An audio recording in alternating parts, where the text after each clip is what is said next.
Hola, buenas tardes. Bienvenidos a esta última conferencia del ciclo Acércate a tu universo, que, bueno, estamos encantados, hemos de decir, de la respuesta que ha tenido. No me extraña, con un título como ese, cualquiera se lo pierde. Hoy por fin nos vamos a enterar de cómo comenzó todo. No sé si le va a dar tiempo en 50 minutos de resumir 13.800 millones de años de... Pero como decíamos el otro día, si fuera fácil lo haría cualquiera, ¿verdad? Fácil no es, desde luego, y nos consta que ha estado dándole unas cuantas vueltas al origen del universo y a esta última noticia de la polarización. Bueno, el experto es Javier Armentia, que seguro que ya lo conocéis todos, director del Planetario de Pamplona desde antes de su inauguración. Y bueno, ¿qué voy a decir? Lo que sí que quería era, pues eso, agradeceros en general la respuesta que habéis tenido en este ciclo, que ha sido fantástica, de verdad. Nosotros lo hemos pasado muy bien pensando el ciclo, preparándolo y compartiéndolo con vosotros. Deciros que el Club de Amigos de la Ciencia para la Semana de Pascua estamos preparando unos talleres para niños el miércoles y el jueves de la semana de Pascua, 24 y 25 creo. 23 y 24. 23 y 24, en el que la estrella va a ser la magia. Magia y física, magia y química, astromagia, a que suena bien. Si tenéis niños o si tenéis vosotros entre 8 y 12 años, o menos de 8 años, entre 8 y 12 años los tenéis todos, creo. ¿Cuántas veces? No sé cuántas veces, eso depende. Pues eso, que sepáis que montaremos aquí un sarau para los niños en la semana de Pascua. Y como no habéis venido a esto, sino habéis venido a escuchar cómo comenzó todo, pues mejor me callo y os dejo con Javier Armentia, que en poco más de 50 minutos nos va a contar 13.800 años de la historia del universo. Así que me callo para que le dé tiempo. Muchas gracias, Fernando. Es mentira, voy a tardar más. Pero voy a ir muy deprisa y entonces se nos va a hacer todo más corto. Esto es una cuestión de la... Es muy sencillo, aquí lo tenéis todo. Para los que no manejáis todavía el hebreo, sabéis que ya está. ¿Qué más queréis saber? Podéis tener dudas, porque claro, tú dices, bueno, esto es la versión que cuenta el Génesis, bueno, pues también. Por aquella época también teníamos a Hesíodo, que escribió en su Teogonía, también como manejáis todos el griego clásico, veis que estáis nada más viendo así, ¿no? Es decir, a mí me gusta esta idea de los griegos de que antes de todo estuvo el caos. Algunos dirán, ¿ves? Los griegos tenían razón porque la física cuántica dice que todo comenzó en el caos, en el vacío, en las fluctuaciones cuánticas y todas esas cosas de las que me temo que os voy a tener que contar hoy alguna cosa. Unos años después, no fueron los únicos, los griegos, los hebreos, en contar la historia del mundo. A mí me encanta, por ejemplo, el libro del Consejo, el Popol Vuh, recogido en mediados del siglo XVI en Guatemala por un indio, Francisco Jiménez, que aprendió el castellano y recogió los mitos fundacionales de toda la cosmogonía mesoamericana, los mitos mayas, ¿no? Y hablaba también de que todo estaba en suspenso y todo estaba tranquilo, apacible, y más o menos viene a decir, luego llegasteis vosotros. Si todo el universo hubiera sido así, habría sido muy sencillo, y lo cierto es que todas las culturas se preocuparon o intentaron establecer orígenes o sentidos a lo que veían, a lo que sufrían, cosmogonías o teogonías. Muchas veces los hacedores de todo lo que se veía eran los dioses, y por eso se habla de teogonías, pero en general hablamos de esas explicaciones sobre el origen del universo. Las explicaciones sobre el origen del universo son las que han poblado la historia de la humanidad hasta hace menos de 100 años.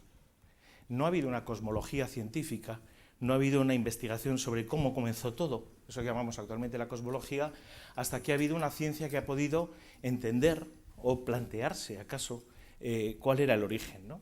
Yo me voy a intentar dedicar en la ciencia, pero, ya os digo, a veces va a sonar como si estuviera hablando del Génesis, del Popol Vuh, o de los Vedas, o de el Eda, o cualquier otro de los libros fundacionales de las cosmogonías de las diferentes culturas. Esto es, cuando uno pone en las imágenes de Google cosmología salen cosas de estas, es precioso. Porque dije, si es que ya tenemos aquí la charla. Además, en alguna tenemos hasta Darwin, que no está mal pensado. Alguien decía, sí, muchos libros científicos, pero nunca habéis logrado hacer materia animada a partir de la materia inanimada y esas cosas. En cualquier caso, la preocupación, podíamos partir, y más aquí en el planetario nos gusta mucho, partir un poco de esa sorpresa, de esa maravilla que sentimos ante la naturaleza, ¿no? Yo creo que se puede expresar muy bien en esta noche estrellada de Van Gogh, donde las estrellas se convierten en verdaderos remolinos, ¿no? Hay quien ha querido ver en este cuadro una explicación de la astrofísica moderna, de cómo esos vórtices y bucles generan un universo en caos, en expansión, en movimiento, ¿no? Yo no iría tan lejos, es desde luego una mirada muy clara.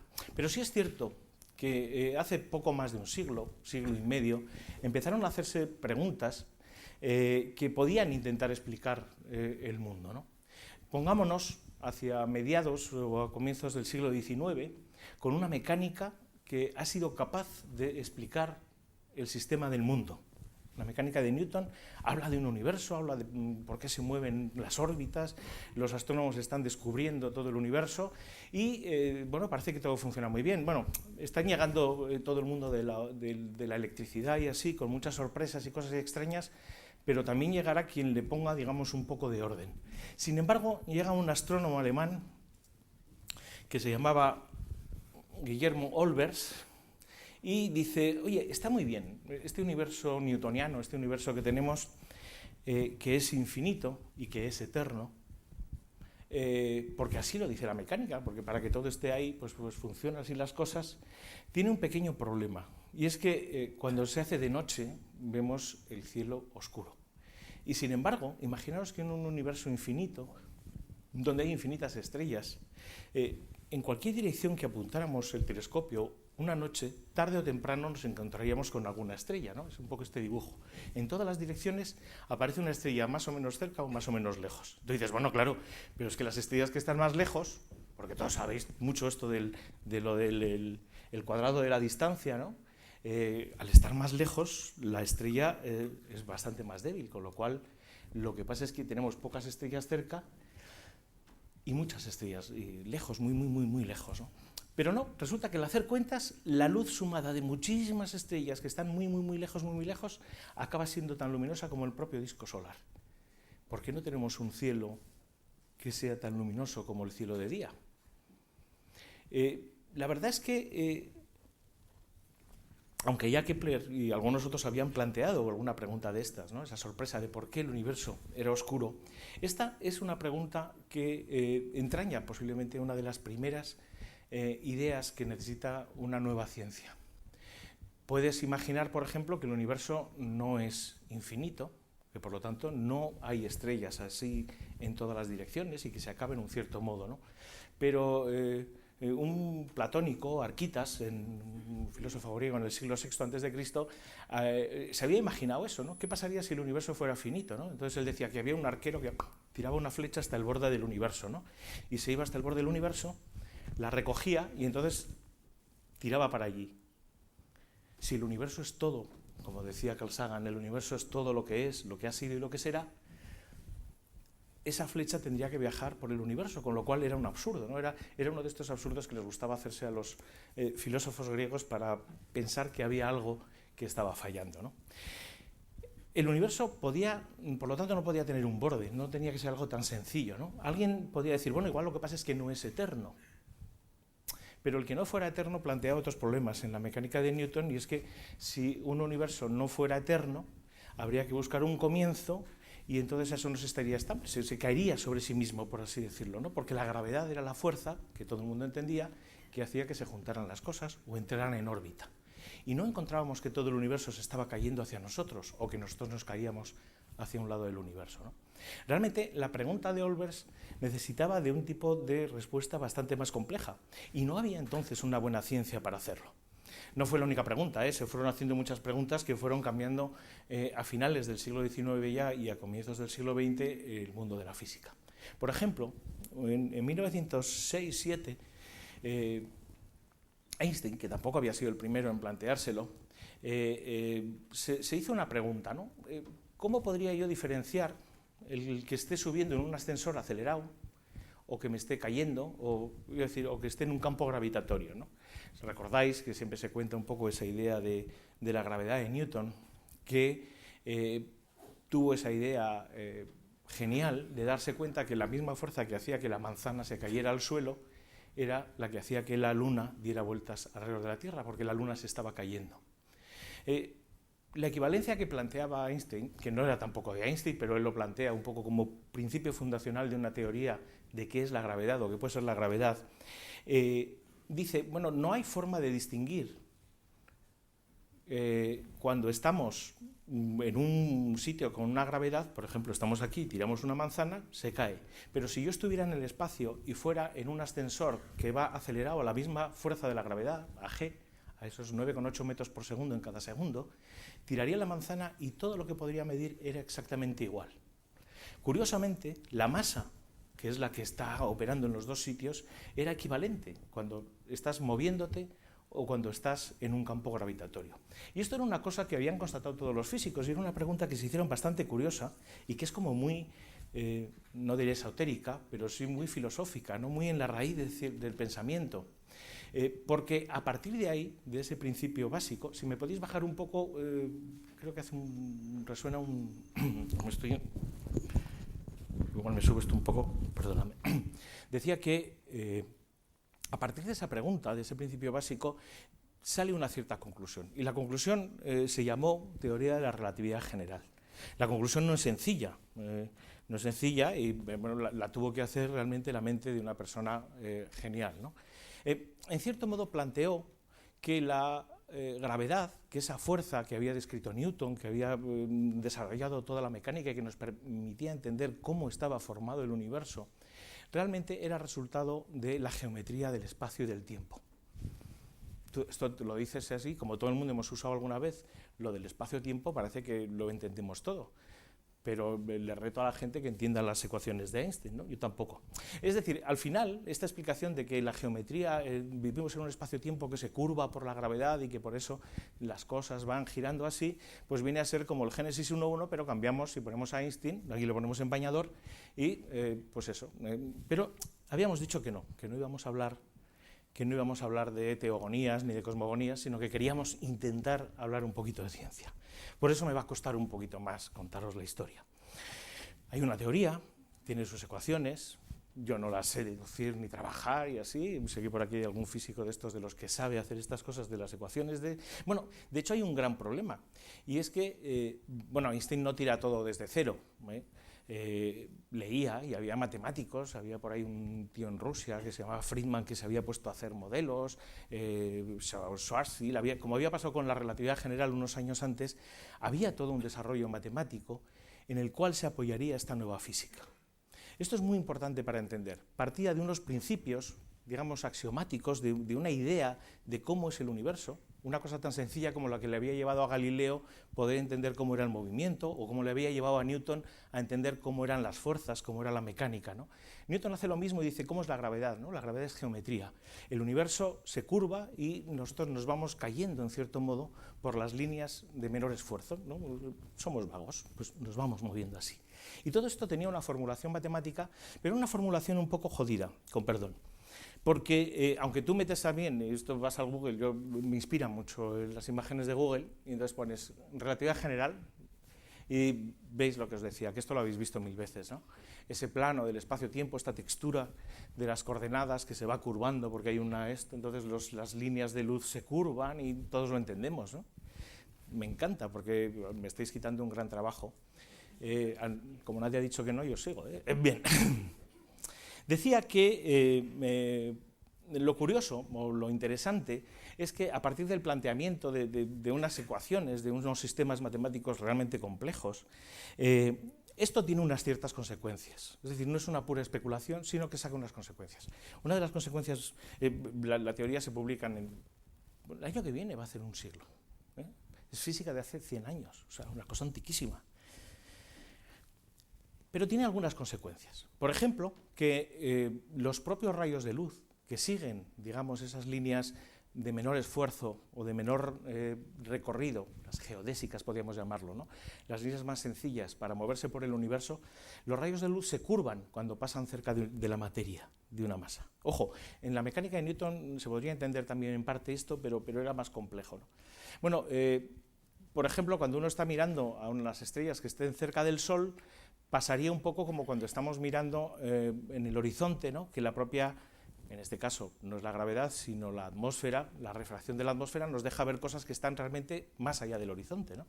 Bueno, en el caso de la gravedad era una cosa un poquito más compleja, pero haciendo los cálculos, eso podría suceder, por ejemplo, al observarse un eclipse. Y nadie se había dado cuenta hasta entonces, ¿no? En el año 1919, el 29 de mayo, había uno de los eclipses más largos del siglo XX, que duró más de 7 minutos, en la parte sur del Atlántico.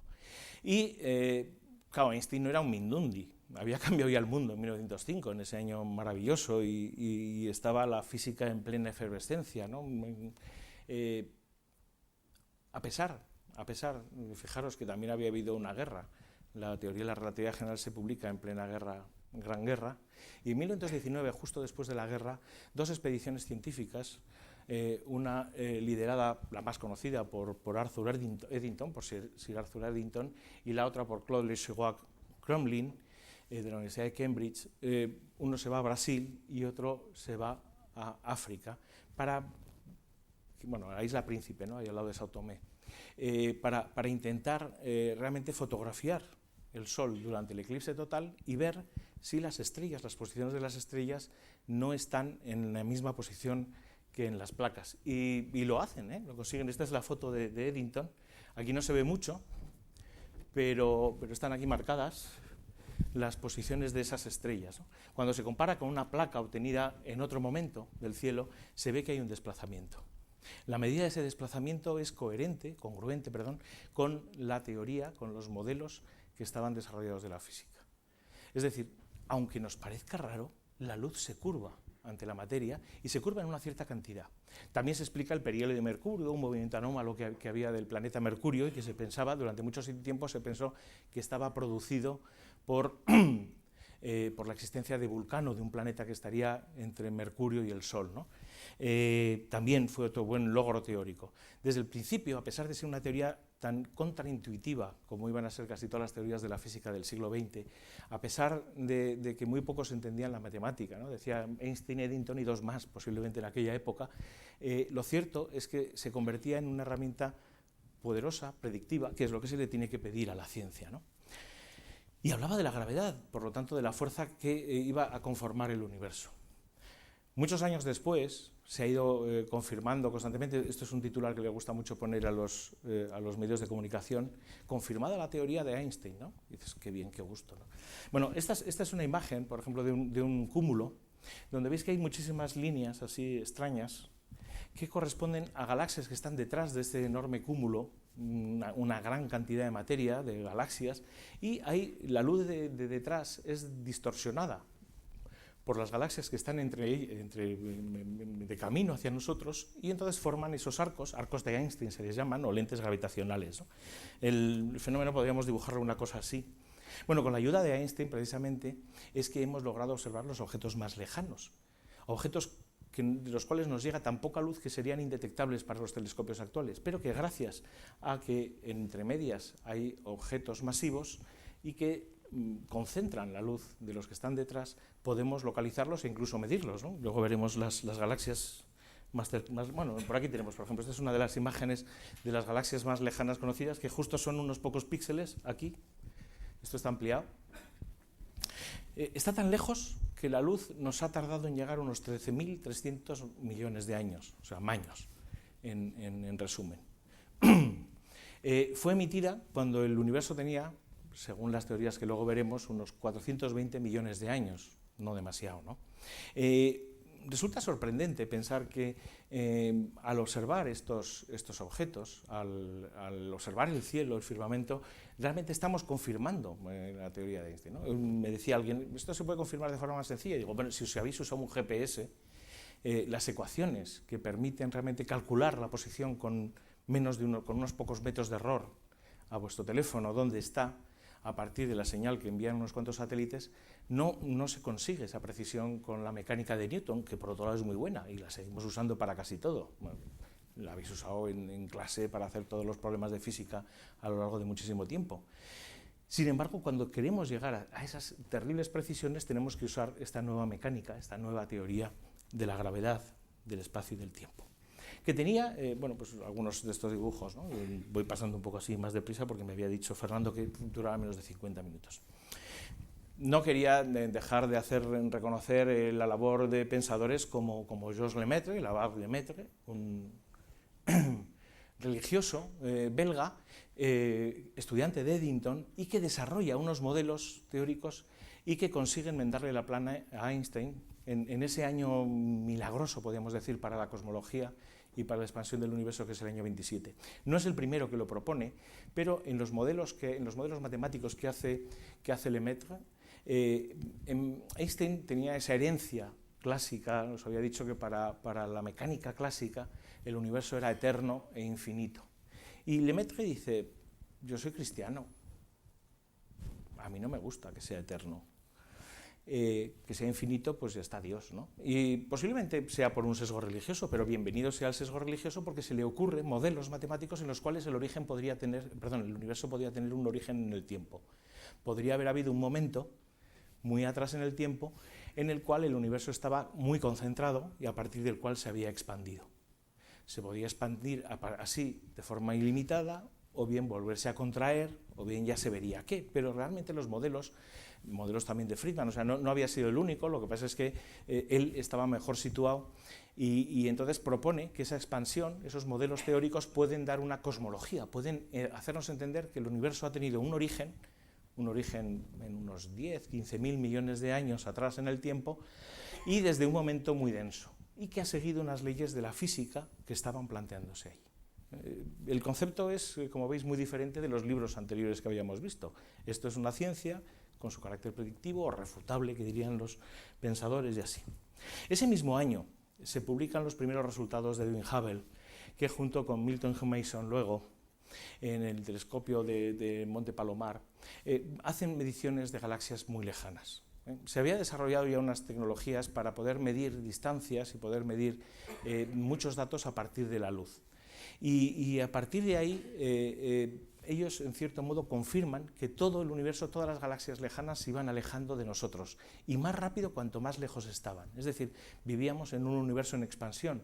Esto pasa, ya digo, más o menos el mismo año en el que el marco teórico está ahí, ¿no? Y esto es precioso porque cuando la observación y la teoría se dan la mano tan rápido, esto a los físicos les provoca una sensación de plenitud increíble, ¿no? que permite entender que ese mismo año casi todos los físicos se volvieron expansionistas, bueno, salvo unos pocos que empezaron a tocar las narices y tal, así, que esto es lo bueno también de los físicos, que siempre hay alguno que no está de acuerdo, ¿no? Y evidentemente esta teoría, como verán, teníamos algunos problemas.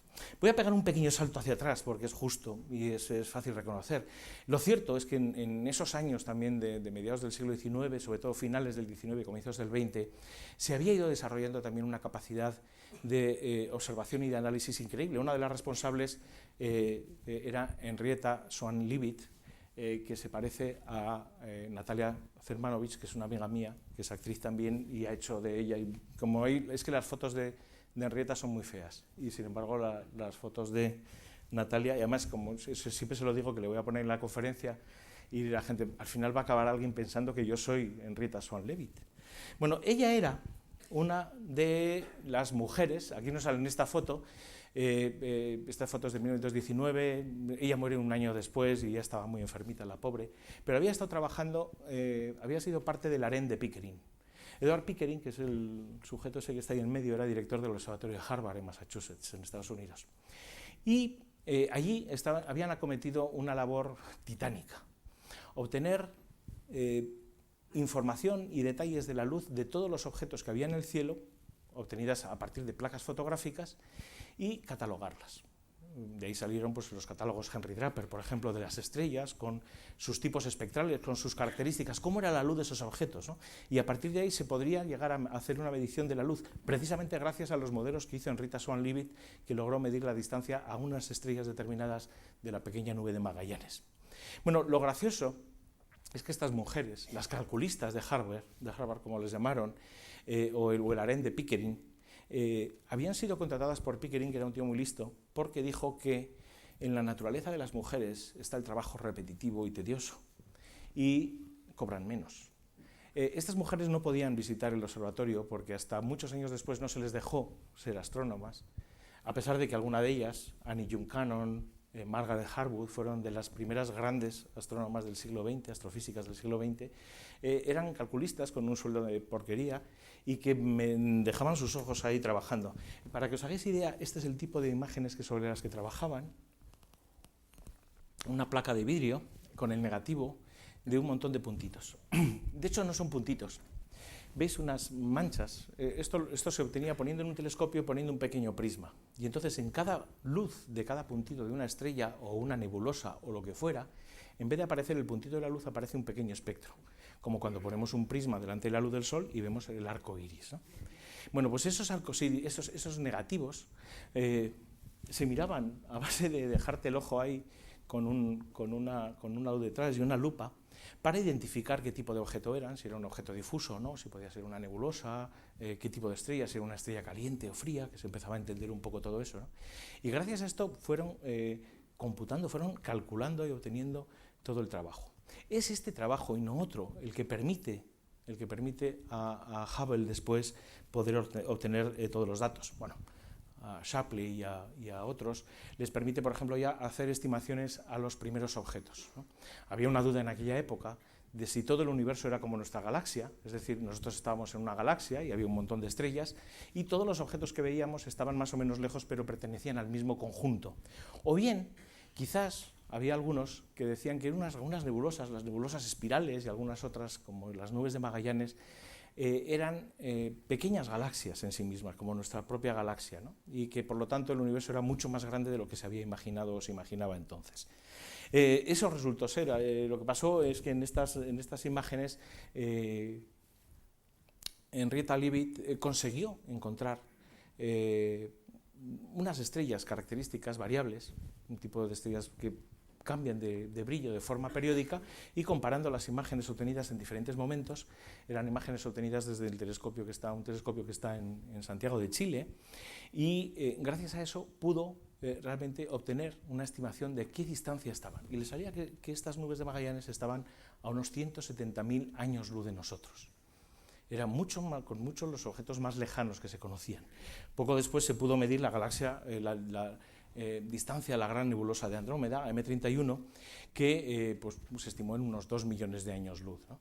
De repente el universo se había hecho unos 10 veces más grandes de lo que nadie pensaba, ¿eh? Luego se vería que todavía era mucho más grande. Y a partir de estas estimaciones y de estas medidas fue que posteriormente, en los años siguientes, muy rápidamente, en todos esos 20 primeros años del siglo XX, y con grandes telescopios, como el telescopio Monte Wilson o el telescopio Monte Palomar, se van obteniendo imágenes que prueban un poco o permiten entender ese modelo que está pintado ahí arriba y que nos han explicado muchas veces, ¿no? En 2 dimensiones sería una especie de globo que se va inflando, y entonces de repente todas las galaxias están cada vez más lejos, ¿no? O si no es un globo, sería una mesa que está cada vez con una distancia mayor. Eso es lo que se llama la expansión. Sin embargo, cuando estamos pensando en 3 dimensiones, este modelo se nos hace un poco extraño, ¿no? Hubo una forma de verlo que se planteó en aquella época, se había planteado para otras cosas, que era una especie de pudín de pasas. Imaginaos un pudín de pasas bien hecho, que cuando lo metes en el horno empieza a crecer y las pasas se están separando. ¿Por qué? Porque el pudín está creciendo, ¿no? Nosotros vivimos dentro de un pudín, el universo era un pudín que iba creciendo, se iba expandiendo, y por eso nosotros, que vivimos montados en una de las pasas, vemos que todas las pasas nos odian y se separan de nosotros. Sin embargo, cada pasa está en un lugar cualquiera del universo. Por eso a veces cuando se pinta el globo puede ser una situación un poco confusa, porque tú dices, bueno, ¿y dónde está el centro, ¿no? ¿Dónde miramos el centro? Tenía otra consecuencia importante esta idea de la expansión del universo, y es que si echáramos hacia atrás la película, cada vez las galaxias iban a estar más cerca, más cerca. Sabéis que cuando un gas o cualquier cosa lo apretamos y lo comprimimos, aumenta de temperatura. Con lo cual, habría un momento en el tiempo en el que estaba todo tan junto, que la densidad era infinita. Estas cosas a los físicos, así como cuando la teoría y la práctica se dan la mano, los físicos saltamos de gozo, en cuanto algo se te hace infinito, ¡ay!, te da un dolor enorme. Porque las singularidades son un enorme problema. Es decir, no sé si os habéis planteado alguna vez el dolor de corazón que tenían todos los cartógrafos del mundo cuando intentaban representar la superficie de la Tierra en un plano, entera. ¿Qué es lo que pasa? Que si estiras, por ejemplo, haciendo que los meridianos sean verticales y los paralelos queden horizontales, un poco como es la proyección Mercator, de repente toda la parte de arriba del mapa es el polo, pero el polo es un punto. Y esto, pues bueno, con el universo empezaba a pasar algo así. ¿Qué había pasado al principio? Teníamos una especie de polo, teníamos teníamos un momento muy denso y tal.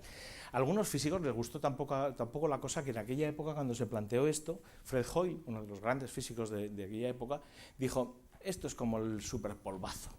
Bueno, él no lo dijo así, él dijo, es como la gran explosión, el Big Bang, que era un término un poco jocoso, como diciendo, sí, todo ha salido aquí del catapum, ¿no? Y la cosa es que tuvo mucho éxito, y todos conocemos desde entonces a este modelo estándar, este modelo de la cosmología, precisamente como modelo de Big Bang, que es casi el mejor castigo que se le puede hacer a alguien que hace un chiste malo, y es que los demás lo adopten. Bueno, no, porque luego está la política. Pero bien, en cualquier caso tenemos la gran explosión, tenemos el Big Bang, tenemos ese supercatapum, que no sabemos nada de él, porque como es una singularidad no podemos llegar, ¿no?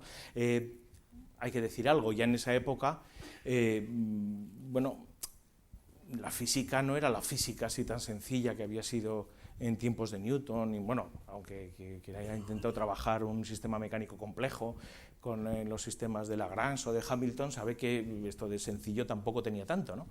Pero la cosa se había complicado, estaba toda la cuestión del electromagnetismo y estaba toda la cuestión de la mecánica o la física cuántica. Ya desde comienzos del siglo XX se había visto que la naturaleza era conspicua, por lo menos. No solamente al ponernos ecuaciones realmente que dan bastante dolor de cabeza, sino porque la propia naturaleza del mundo se iba de lo que parecía más sencillo. Las partículas, es decir, la materia se dividía en átomos, los átomos tenían su estructura, interactuaban, a veces las cosas eran onda y a veces no me puedo meter a hablar de todo esto porque esto ya nos iba a costar otros 2 universos, pero ya haremos un ciclo sobre física cuántica y estos tipos de cosas, ¿no? Ya entonces se empezó a ver y se vio posteriormente, se fue completando un poco el mapa, que el universo se podría explicar en esencia con la interacción con cuatro fuerzas. Una que era la gravedad, esa gravedad que se había convertido en una especie de geometría gracias a la relatividad de Newton, que daba digamos, tenía ese alcance infinito y que permitía realmente dar la gran estructura del universo. Las órbitas de los planetas se deben a la gravedad, la forma de las galaxias se debe a la gravedad, la expansión del universo se estaba frenando debido a la gravedad, etc., ¿no? Pero luego estaba la fuerza electromagnética, la de emitir los fotones, la de la luz, la que se estaba midiendo y que en esos años iba a pegar ese gran cambio al mundo, que era todo el nacimiento de la electrónica. Se empezaba ya a ser capaz de manejar todo eso, estaba la radio, se usaban las ondas de radio para transmitir información, y esa interacción también era infinita, muchísimo más intensa, pero como el universo en general es neutro, es decir, hay tantas cargas positivas como negativas, el efecto no pasa como con las masas, que siempre es una fuerza atractiva. Se fueron descubriendo también otras 2 fuerzas más, la fuerza nuclear fuerte y la fuerza nuclear débil, que aun siendo débil es mucho más intensa que la fuerza de la gravedad, que explicaban, pues, por ejemplo, cómo los átomos se podían mantener su estructura, por qué se desintegraban y todo ese tipo de cosas, de las cuales también esto sería otra historia para ser contada en otro momento. Lo curioso es que, creedme, que esas teorías existen y habéis oído hablar de ellas y hay gente que las cuenta muy bien. En cualquier caso, esas teorías en los años 40 comenzaron a hacer predicciones bastante curiosas. Por ejemplo, cuando metías toda la física a funcionar y veías qué pasaba en el universo, no llegando a esa singularidad, a ese comienzo, a ese punto inicial, a ese alfa del cual no sabíamos ni sabíamos llegar, sí es cierto que había un momento en que el universo era tan denso que las partículas y los fotones y todo estaban ahí en una especie de sopa, le llamaron el ILEM, ¿no? Y hubo un desarrollo teórico que permitió entender que, de hecho, casi todo lo que se iba observando en el universo, la composición de las estrellas o así, hablaba de esa proporción de materia, de la materia que vemos.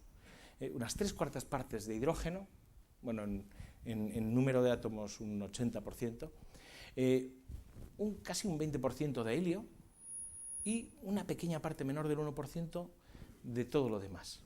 Fijaros que nosotros somos casi todo lo demás. Es decir, por supuesto que tenemos... Helio no, helio apenas tenemos nosotros en nuestro organismo. Hidrógeno tenemos mucho, porque está metido por ahí en un montón de moléculas que tenemos. Pero nosotros casi somos todo lo demás. Carbono, nitrógeno, oxígeno, azufre, etcétera, etcétera. Todos esos elementos no existían apenas en el universo. Y esto era una cosa bastante curiosa para Fred Hoyle, que precisamente trabajaba en esto que se llamó la nucleosíntesis, o el origen de toda la gran variedad de elementos que había, que se iban obteniendo. Sabía que había 90 y tantos y cada vez iban apareciendo más elementos radiactivos, ¿no? ¿Por qué el universo era casi todo hidrógeno y helio? Bueno, pues porque dijeron dos investigadores, me puse algunas fotos porque como son fotos así muy graciosas, Alpher y Gamow, que son los dos primeros, en el año 48, se dieron cuenta que en las condiciones iniciales del universo, justo en los primeros minutos de vida del universo, se había dado tiempo para que se formaran mucho hidrógeno y algo de helio, trazas de litio y poco más. Con lo cual, el universo, cuando era muy joven, era casi todo hidrógeno. Y eso explicaba que incluso ahora, 13.000 millones de años después, estuviéramos viendo un universo que era casi todo hidrógeno. Las teorías que había rivales, por ejemplo la de Fred Hoyle, de quien nos he hablado y no pongo foto, pero que era un gran físico sin duda y que posiblemente se habría merecido un premio Nobel si no fuera tan cascarrabias, porque él se dio cuenta de que gran parte de los elementos se sintetizaban en el interior de las estrellas. Nos lo contó Fernando en la otra charla, ¿no? En el interior de las estrellas son verdaderos crisoles donde la fusión nuclear va produciendo esos materiales a partir del hidrógeno. Y lo curioso es que esta predicción del modelo iba en contra de la teoría de Fred Hoyle y de Bondi y de otros físicos de que el universo era eterno, porque digamos que en un universo eterno cada vez habría habido menos hidrógeno y habría habido más metales y más especies pesadas, y sin embargo había gran cantidad de hidrógeno. Ellos tenían que hacer que se fuera creando constantemente hidrógeno en el universo para que se mantuviera todo de forma estacionaria, con lo cual era una cosa un poco extraña. En cualquier caso, esto, a finales de los años 40, una vez más, esto es una cosa muy graciosa, y es que el artículo iba a ser firmado por Alpher y Gamow, ¿no? Alfa y gamma. Y entonces, Josh Gamow tenía un amigo suyo que era astrofísico, que era Hans Bethe, que había trabajado más sobre física solar, pero le dijo, te voy a poner en el artículo para que lo firmemos alfa, beta y gamma. Un chiste. La cosa es que el tío se sintió tan obligado, porque es uno de esos artículos que cambió la idea de que tenemos, del universo, que a partir de ahí dijo, voy a hacer algo de cosmología, y luego trabajó también. O sea que el hombre se lo supo hacer. En cualquier caso, fijaros que esa idea de finales de los 40, hace unas semanas salía esta noticia. Descubren la estrella más antigua del universo, ¿no? Un cuerpo celeste que estaba formado poco después, hace unos 13.600 millones de años, cuando el universo tenía 200 millones de años. ¿Cómo se sabe esto? Bueno, resulta que esto es una observación de una monitorización sistemática de diversas zonas del cielo que se está haciendo desde Siding Spring, desde Australia, de diferentes zonas de nuestra galaxia.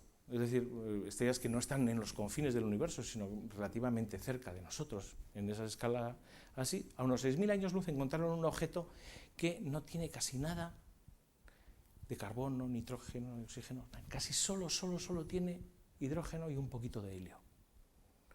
Es una estrella de bajísima metalicidad, un tipo de estrella muy raro, de hecho tan raro que según los modelos resulta ser la estrella más antigua. No es que le hayan medido la edad, pero cabe pensar que es una estrella antiquísima, ¿no? Nuestra galaxia, como otras, posiblemente se formó de varias primeras generaciones de nubes que se fueron formando y en ellas se formaron algunas estrellas. Y alguna de esas estrellas, que es lenta la pobre en su vida, pues está todavía ahí. Y es apasionante pensar que hace muy poquito se confirmaba un poco ese artículo que había sido publicado en el año 40 y tantos. Había otra cosa de las muchísimas consecuencias curiosas y que fueron asentando eso que se llama el modelo cosmológico estándar o la ciencia de la cosmología, fue que también cuando el universo estaba muy denso, muy caliente, por encima de 3000 grados, digamos que los átomos estaban completamente ionizados. Bueno, los átomos eran casi todo hidrógeno, es decir, los protones y los electrones andaban por ahí a su bola, ¿no? Sueltos, porque tenían bastante energía como para moverse mucho, era un gas caliente y agitado, un plasma. Y los plasmas son muy opacos para los fotones, ¿no? Resulta que las teorías que se fueron desarrollando en aquellos años hicieron una predicción teórica bastante curiosa. Y es que hubo un momento en la vida del universo que coincidía con cuando el universo había cumplido más o menos unos 300 y pico mil años de vida, en los cuales la temperatura, debido a que se estaba expandiendo y se estaba enfriando, por lo tanto, os he dicho que al comprimir se calienta y al expandir se enfría, la materia bajó de temperatura lo bastante como para que los electrones se quedaran dando vueltas en torno a los protones, se formaran los átomos, la materia neutra habitual, y entonces los fotones se escaparon por ahí y empezaron a volar. Empezaron a volar a la velocidad de la luz, como hace la luz, ¿no? Como tiene que hacerlo. Pero dijeron, bueno, si esto es cierto, deberíamos encontrar esa luz. Era un poco una pregunta, era una cosa como la paradoja de Olbers, ¿dónde está esa luz, ¿no? Pero alguien dijo, ojo, como esa luz fue emitida cuando el universo era mucho más pequeño y se ha ido expandiendo, debido a que el universo se ha ido expandiendo, esa luz se ha ido, por así decirlo, enfriando o estirando. Esas ondas de luz se han ido estirando. Y echaron el cálculo y dijeron, fíjate, ahora esa luz correspondería, en vez de a 3000 grados de temperatura, a unos 2 grados absolutos, unos 2 Kelvin, ¿no? Unos 272, 70 grados bajo cero. Y además, eso por lo tanto quiere decir que lo podríamos observar en las ondas de radio, en las microondas. Bueno, pues justo, completamente independientes de ese artículo muy teórico, unos observadores que estaban trabajando en esta antena en Holden, en New Jersey, en Nueva Jersey, en Estados Unidos, que era una antena de telefonía para transmisiones de microondas, encontraron con que, veis que tiene esta forma de cuerno para recoger las microondas y poderlas poner aquí donde estaba un detector muy frío, porque en esas ondas de radio pues la perturbación debida a la temperatura es muy alta, ¿no? Y encontraron un ruido, ¿no? El primer ruido que encontraron, se asomaron al cuerno este, ¿no? Y vieron una familia de palomas, ¿no? Y dijeron, ya está. Limpiaron el nido, ¿no? Pusieron por ahí unos hurones para que no se pusieran más palomas, y hurones que no hacían ruido de microondas, ¿eh? Y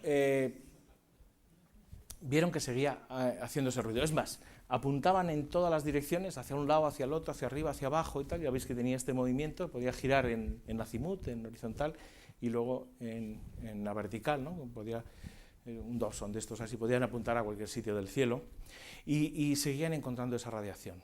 Y alguien les dijo, joder, si esto es la radiación de fondo de microondas. Miraron qué espectro tenía, cómo era esa luz, y correspondía precisamente a esos 2,7 grados de temperatura. De repente, la mejor predicción teórica se había comprobado.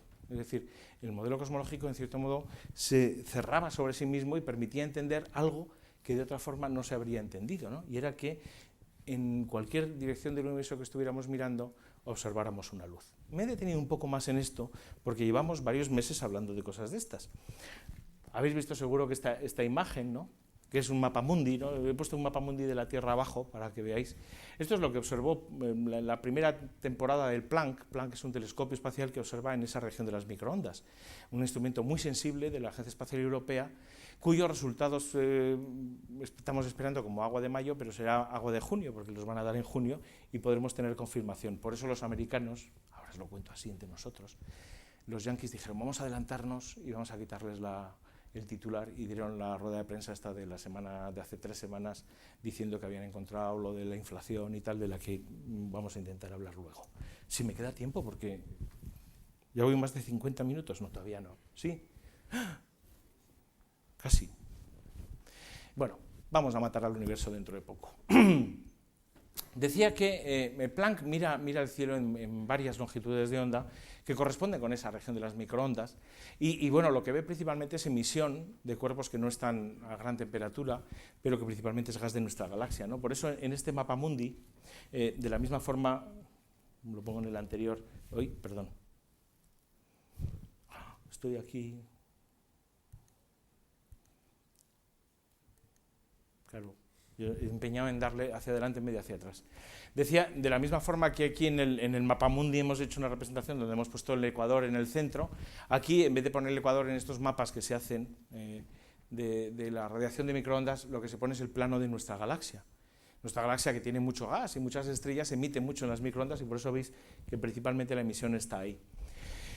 Veis que luego hay un montón de nubes, esas nubes muchas de ellas son restos de galaxias que nos estamos comiendo, con lo cual, bueno, pues es gas que está aquí, y luego hay un montón de puntos y fuentes que corresponden a otras galaxias que están mucho más lejos, ya cúmulos, ya grupos de galaxias, con lo cual a partir de esta imagen podemos obtener información, porque claro, es una luz que nos viene desde muy muy lejos, y la luz nos llega más o menos, o se calienta o se enfría, por así decirlo, tiene un tono diferente en este falso color que vemos, dependiendo de la cosa que hay por delante o no. Si hay más materia, pues tiene un color diferente, y si hay más materia, etcétera, ¿no? ¿Veis ahí? Bueno, lo que se hace es hacer una serie de modelos para quitar la luz de la galaxia en las diferentes bandas, quitar la luz de los objetos conocidos, de los sistemas de galaxias que conocemos y tal, y quedarnos con el ruido. ¿Por qué se quieren crear con el ruido? Porque si quitamos a todo lo que está delante, desde el fondo ese de microondas, de esa luz que nos llega muy de lejos, hasta nosotros, este mapa que nos queda, que es el residuo, el ruido, ¿tiene acaso información de cómo era el universo? Esto sería un mapa del universo en el año 380.000. Y esta imagen, que no fue el primero que nos la dio Planck, hubo antes, y se le dio el premio Nobel también al COBE en los años 90, el VMAP hace 10 años, y ahora Planck, lo que ha ido dando, como veis, esto es una foto de la misma región de cielo, lo que nos ha ido dando es mayor resolución. Y eso es interesante porque mayor resolución permite saber en detalle cómo era el universo en el año 300.000. Lo gracioso de esta historia es que no solamente esta imagen, esas manchas nos dicen cómo era el universo en el año 300.000, sino nos hablan también de lo que había pasado antes. Pero para eso tendremos que pegar un momento, un salto y volver a pensar en lo del universo y su historia, ¿no? Normalmente se suele pintar una cosa así. Aquí estaríamos nosotros, es un suponer que pensamos, pero bueno, vivimos en este universo de galaxias que era más denso. Hubo un momento en el que estaba todo tan denso que no habían nacido ni siquiera las primeras galaxias ni las primeras estrellas, y de hecho en este momento así tan denso el universo era opaco, con lo cual no podemos ver lo que hay detrás, de lo cual hablaremos en cualquier caso luego. Y sin embargo todavía no hemos llegado allí tan lejos, y lo que quería era hacer un breve resumen de cómo intentamos saber cómo llegar hasta allí, ¿no? Esta es una de las fotos, como la foto que os había puesto antes, de los objetos más lejanos que conocemos.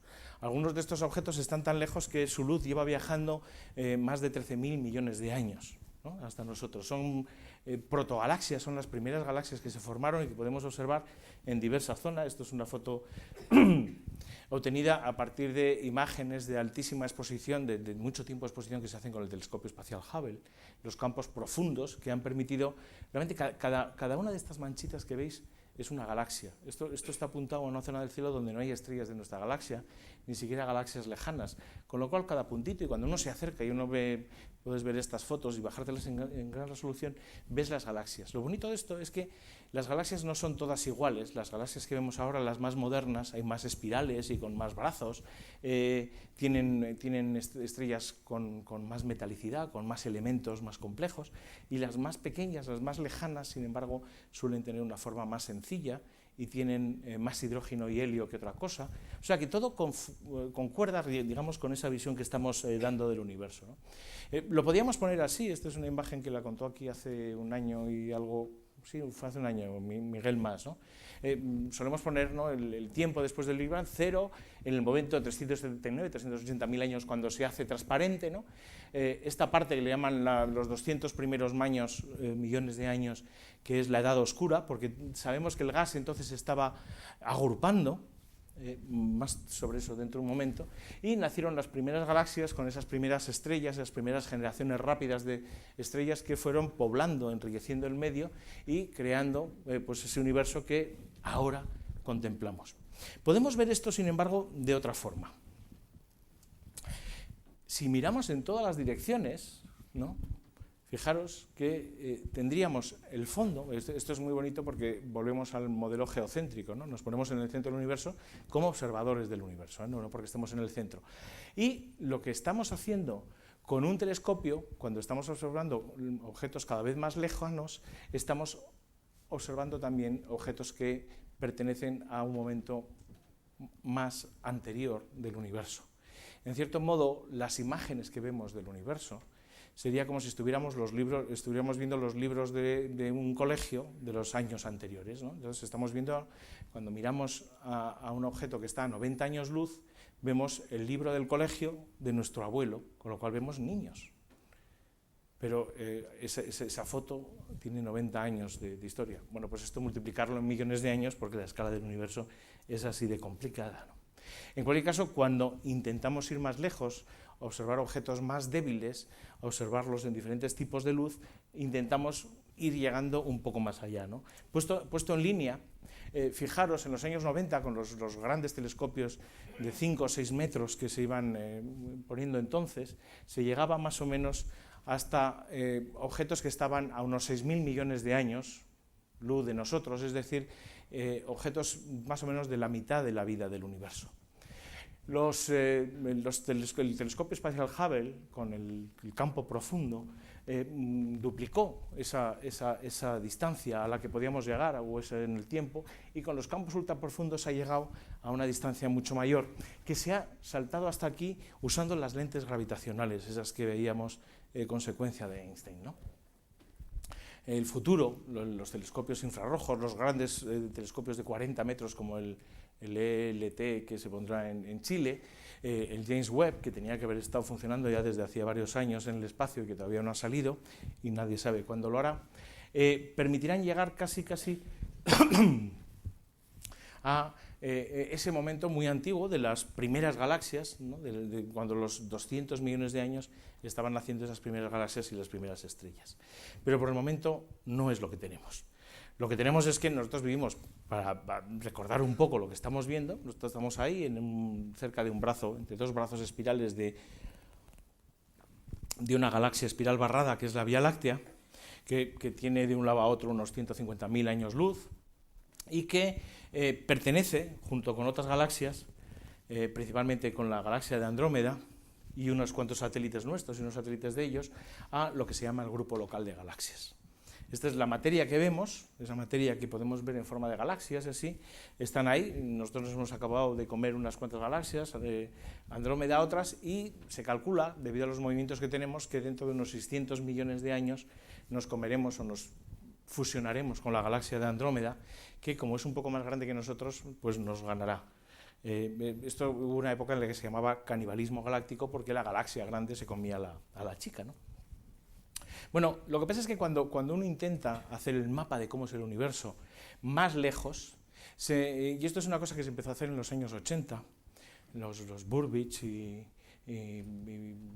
diferentes, usando esos grandes telescopios de los años 80, se empezaron a hacer mapeados del cielo, ¿no?, a diferentes distancias, y se empezó a tener una sensación un poco rara.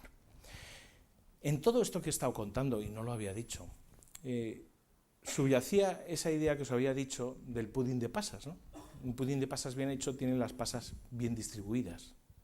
Pero se empezó a ver que las pasas del pudín del universo no estaban bien distribuidas, sino que se agrupaban, ¿no? Había una estructura de cúmulos de galaxias, de supercúmulos de galaxias, y que posteriormente se vio que no eran estructuras mayores, sino que eran enormes filamentos, hilos, fijaros, que se iban extendiendo por unas grandes cantidades de zona del universo.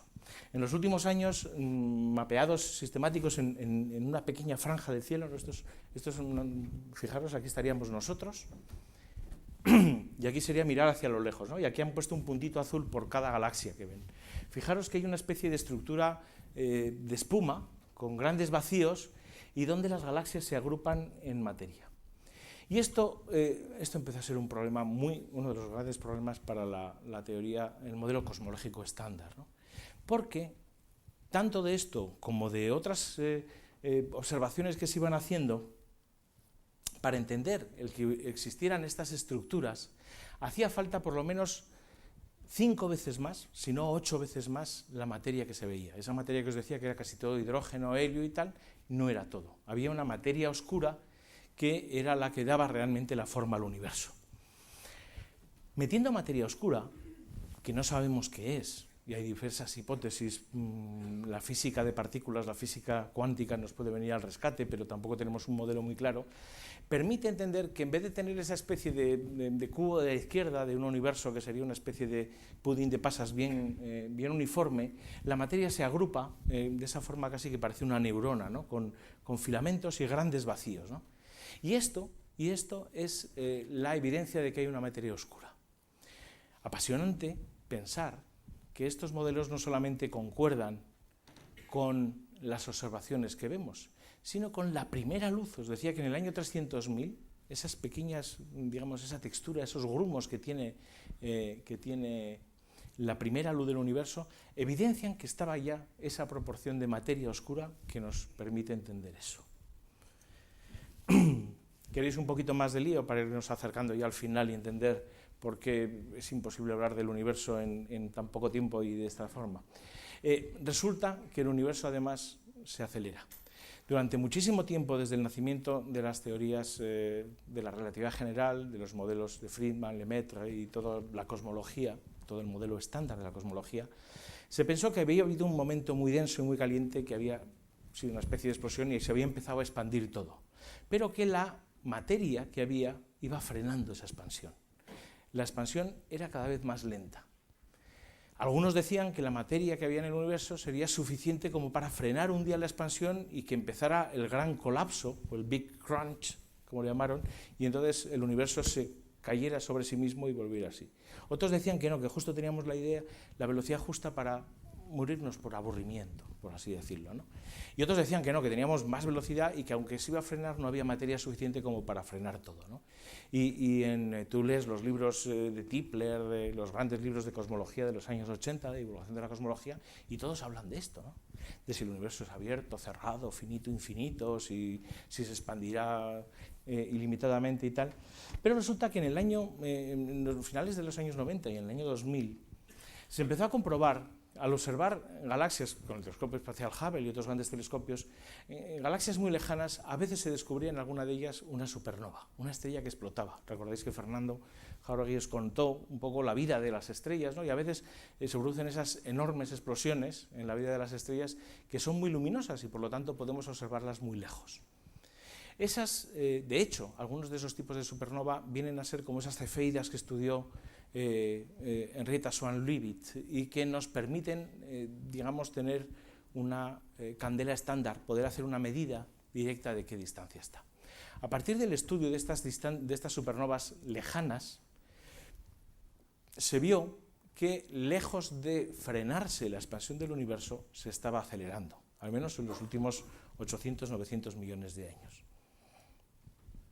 El premio Nobel de Física del año 2011 se lo dieron precisamente a Saul Perlmutter, Brian Smith y Adam Rice, precisamente por su confirmación independiente en equipos diferentes de este curioso fenómeno que daba un nuevo vuelco a la teoría.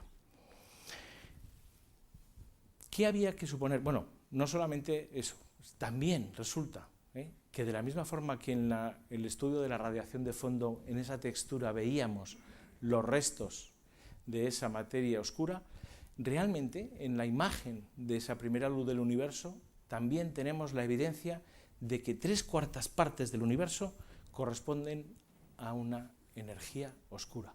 Si no sabíamos que era la materia oscura, la energía oscura tampoco. Ya os lo digo, a los astrofísicos no va a haber que darles el mejor premio por la forma de que ponen nombres a las cosas. O sea, si querían realmente usar nombres para que luego los periodistas empiecen a hacer chistes o al final todo esto parezca... Yo iba a poner aquí a Darth Vader, ¿no? Lo oscuro, la fuerza y tal, no sé qué. Bueno, el lado oscuro de la fuerza. Bueno, pues es que es demasiado obvio, ¿no? Lo que pasa es que precisamente, pues es un 68,3%, después desde Planck, desde los datos de Planck, antes se pensaba que era un poquito más, corresponde a una energía de repulsión que paradójicamente, no os lo había contado, pero lo había metido Einstein en sus ecuaciones de campo de la cosmología, ¿no? Paradójicamente digo porque no lo había hecho por ninguna razón especial, sino porque a él le gustaba un universo eterno, pero resulta que hay algo en el universo que está haciendo que crezca cada vez más. Un 68,3% es esa energía de repulsión que corresponde a esa constante, a esa, digamos, característica cosmológica. Puede ser una propia característica del espacio. ¿Qué es? No sé, lo dicen los físicos que dentro de 50 años se sepa, ¿no? La materia oscura, dicen que dentro de unos pocos años, de menos de 10 años, sabremos qué es. Ojalá, así podemos dar otro ciclo de estos de charla y entonces ya podré obviar esta parte que la sabremos todos. Pero por el momento también no sabemos qué es esa cuarta parte, algo más de esa cuarta parte de universo. Porque el resto, todo eso que os decía que era casi todo hidrógeno y un poquito de helio y tal, es poco menos del 5% del universo. Estamos terminando, os recuerdo un poco dónde estábamos aquí observando el universo, en este universo que vemos ahora de galaxias que se agrupan en esos filamentos, que en un cierto momento, y estamos llegando hasta aquí, hasta los lugares más lejanos donde se iban formando casi las primeras galaxias, y que también podemos tener información sobre la primera luz. ¿Podríamos llegar a conocer algo de lo que hay después? Esto es muy importante, porque, y aquí ya, perdonadme, pero esto ya da para otro curso mucho más avanzado y de toda esta parte, resulta que lo que pasa en los primeros minutos, digamos que toda la parte que os he contado del universo, cuando está en la nucleosíntesis primordial, el origen, son desde los primeros segundos del universo. Pero ¿qué pasa en el primer segundo del universo? Es un problema, porque para describir lo que pasa con la materia, la energía, el espacio y el tiempo, esas energías tan altas, primero, no ha habido teorías de la física hasta muy poco. Segundo, las teorías que hay ahora no están del todo comprobadas. Sabéis que el bosón de Higgs se comprobó hace 2 años y ha ido cerrando un poco ese modelo estándar de la física de partículas, pero todavía sabemos poco de lo que pasaba en esos primeros momentos, ¿no? No es que sepamos poco, vamos, lo bueno es que son teorías que se están comprobando en los aceleradores de partículas y están dando buenos resultados y buenas predicciones, y que tienen consecuencias sobre lo que observaríamos en el universo. ¿Cómo? Pues, por ejemplo, algo que se planteó en los años 80. Antes, ¿recordáis el mapa este que ponía del ruido, ¿no? Que estaba por ahí mirando un poco hacia todas las partes del universo, y veis que es bastante igual, ¿no?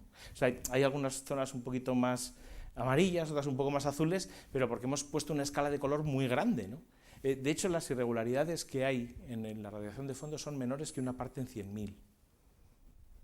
Es casi nada, o sea, por supuesto, mucho más liso que esta mesa, que mi piel incluso.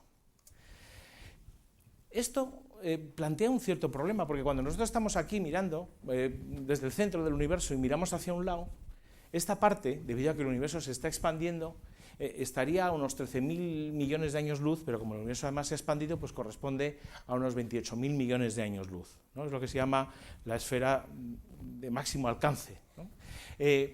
Lo que pasa es que estamos entonces mirando en aquella dirección hacia 28.000 años luz de distancia, ¿no? Y miramos en la otra hacia 28.000 años luz también. ¿Por qué son iguales esas dos cosas? Resulta que hay otro principio importante en la física, y es que para que las cosas sean iguales, lo más normal es que estén conectadas de alguna forma. Pero nosotros sabemos que de un lado al otro el universo que vemos, que observamos, es, digamos, demasiado grande como para que hubiera estado todo junto hace 13.000 millones de años solo. Necesitamos más tiempo que el universo. Y esto daba un problema. Esto ya sería para otro curso todavía más complicado, pero yo os voy a poner el dibujo. Es muy sencillo. Esto quiere decir que cuando el universo tenía una 10 a la menos 40 segundos, o sea, 0,40 ceros y un 1, o 39 ceros y un 1, una quintillonésima de segundo, de alguna forma creció. Para hacernos una idea, el universo observable entonces, en ese momento tan temprano del universo, ya digo, estamos hablando de una fracción pequeñísima de segundo, todo el universo que observamos podía tener el tamaño de un núcleo atómico. Es una cosa muy pequeña. Y en un momento, en un suspiro, creció y se hizo tan grande como una pelota de fútbol. Desde un átomo, desde un núcleo hasta esto, es una inflación del copón. Por eso se le llamó a esta idea que desarrolló Alan Guth, desarrolló Alan Guth y por otro lado André Linde, que posiblemente les den uno de los próximos premios Nobel a partir de los resultados que se han dado a conocer ahora, a partir de teorías, esto sí, bastante complejas sobre lo que es el vacío y todo esto, desarrollaron esa idea de que el universo se había crecido muchísimo. ¿Recordáis esa idea que teníamos un poco del balón que se inflaba, ¿no? Pusieron ese dibujo que era muy bonito, ¿no? Imaginaos que tenemos un globo de un radio de unos 10 centímetros donde hay una hormiga, ¿no? La hormiga puede llegar a medir una cierta curvatura, ¿no? Pero si de repente en un momento pasamos de ese radio, de ese globo de 10 centímetros de radio a uno que mida 1 kilómetro, o mejor, como fue en el caso del universo, a uno que mida un quintillón de kilómetros, ¿no? El trocito de universo que tiene por ahí cerca esa hormiga ha quedado completamente plano. Es decir, todo lo que va a poder ver la hormiga esa a su alrededor estaba antes muy, muy juntito. Esa es la idea de la inflación. Y la idea era muy poderosa, era tan poderosa que a pesar de que suponía también unos modelos de la física que no están comprobados, a los físicos y a los cosmólogos les gustó mucho. Lo que pasó hace poquito en este telescopio, y con el experimento BICEP 2, este es el telescopio Polar Sur, que está en la base Amundsen, que está, ahora está a 500 metros del polo sur geográfico porque se va moviendo, porque está montada en el hielo, eso es un glaciar enorme, y entonces se va desplazando medio metro cada año, ¿no? Pero ahí tienen puesto este telescopio y entonces se pusieron a observar dos zonas del cielo, una que corresponde a nuestra galaxia, a la zona de nuestra galaxia, por compararla con otra donde no había nada. Y estudiaron una característica de la radiación de fondo. Yo esto os lo quería contar porque era el compromiso que me había dicho Fernando y Antonio Vela que os contara, que era eso de la polarización, ¿no? Resulta que la luz que nos llega, esa primera luz del universo, recordáis, del comienzo de la vida del universo, que está producida cuando ese plasma, ese gas de electrones y protones estaba a 3000 grados, puede polarizarse, puede tener, digamos, unas ciertas características, debido a que ha pasado, por ejemplo, por cerca de materia, o también porque esa materia que estaba en ese momento había sido meneada de una forma impresionante al comienzo de los tiempos. La inflación, que supuso, pues eso, un aumento de escala ultra rápido del universo, provocó un descalabro tal de la materia, de la propia textura del espacio-tiempo, que lo dejó temblando en alguna forma, ¿no? Una de las peculiaridades de la teoría de Einstein es que dice que la gravedad puede generar ese tipo de, digamos, alteraciones o meneillos, ¿no? Esa textura que queda ahí, como en la arena quedan las marcas de las olas de la marea anterior, ¿no? Y entonces, digamos que los modelos teóricos dicen que la polarización, la forma en que se ve esa luz, debería quedar así en los mapas, y estos eran los modelos teóricos que había una cosa, y esto es lo que presentaron, esta imagen que posiblemente hayáis visto, que presentaron hace 3 semanas, ¿no? Y que presenta pues una cosa rara. Sencillamente significa que cuando miraban en esa zona del cielo, en la radiación de fondo, una luz que no ha sido alterada, porque hubiera materia entre ella y nosotros, se han encontrado los restos de que entonces la textura del espacio y del tiempo, cuando el universo tenía 300.000 años, evidenciaba o tenía los restos de un enorme empujón que había tenido de esa enorme inflación. El gran problema que tenemos, bueno, cerrando entonces un poquito el mapa, ¿no? Nosotros tendríamos esta expansión que, como veis, es acelerada. Ese es el mapa actual, digamos. Tenemos aquí el universo y estamos viendo aquí la era de las galaxias, las primeras estrellas y las primeras galaxias que se formaron, el momento de la radiación de fondo cuando el universo tenía 380.000 años, y al comienzo el universo, que era mucho más pequeño y se expandió muchísimo en una inflación. El fenómeno físico por el cual se produce esa inflación, esa transición de fase depende muchísimo de las teorías que explican cómo es la materia, la energía, el espacio y el tiempo en esas temperaturas y en esas densidades tan altísimas que sucedían entonces. El problema es que no tenemos un solo modelo de la física, sino muchísimos. El gran problema que hay es que solo para la inflación, actualmente el zoo de teorías, lo podemos llamar así, el zoo de teorías compatibles con lo que observamos, involucra más de 50 teorías diferentes. Por eso estamos esperando a que Planck, de esas 50, deje por lo menos, como mucho, 3 o 4, alguna de ellas, ¿no? Alguna de ellas que son luego las que llegan a los medios de comunicación, tenía que mencionarlo a pesar de todo, implicaría, por ejemplo, que en el universo la inflación es constante, es decir, que trozos de pequeñas partes de nada, del vacío, les da por inflarse a lo bestia y van creando enormes burbujas que son cada una de ellas un universo. Lo que pasa es que estos universos resultan tan grandes que nunca nos vamos a dar contra uno de ellos. Estas teorías que se habla a veces de los multiversos o los metaversos, las diferentes burbujas o la inflación constante, que es lo que propone precisamente Andrei Linde, bueno, pues son el quebradero de cabeza actualmente de los físicos. El gran problema es que muchas de estas teorías todavía no tienen ese contraste. Recordáis que en todo el discurso se intentó contar cómo la teoría iba permitiendo hacer predicciones que se observaban o al revés, o las observaciones obligaban a poder desarrollar teorías, ¿no? Ahora estamos en una fase en la que no se da esa convergencia, por eso digo que no hay un buen resultado. En definitiva, lo que tenemos, por hacer un buen resumen, es que el universo se expande de forma acelerada, que está compuesto principalmente, casi 3/4 partes, de una energía que no conocemos, de casi 1/4 parte de materia que no vemos, de un vacío que no entendemos, pero que tiene muchísima energía y que tiene dimensiones y propiedades de las que no he hablado, porque esto ya sería la locura, que posiblemente superan en número unas 11 a las que conocemos normalmente, ¿no? Es decir, la conclusión es que lo sabemos todo, o casi todo, ¿no? Fijaros que eran los tiempos del Génesis, del Popol Vuh y tal, eran mucho más sencillos, porque, bueno, aparte que cuando dudabas te daban mandoble y entonces era mucho más sencillo. Con lo cual, y para finalizar, y ahora ya si queréis os vais corriendo, me tiréis algo o hacéis alguna pregunta, ¿cómo comenzó todo? Pues realmente no lo sabemos, pero en este último siglo, de verdad, hemos estado trabajando en ello.